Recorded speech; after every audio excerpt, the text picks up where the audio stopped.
वाले टमाटर 100 रुपए किलो।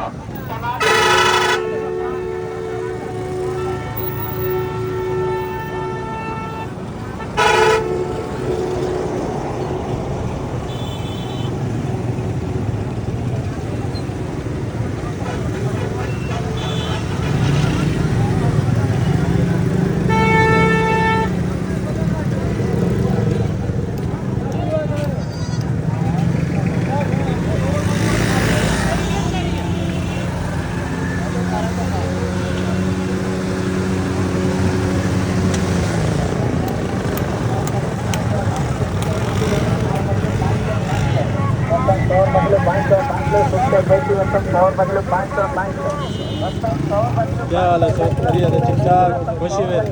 ओ बिस्मिल्लाह।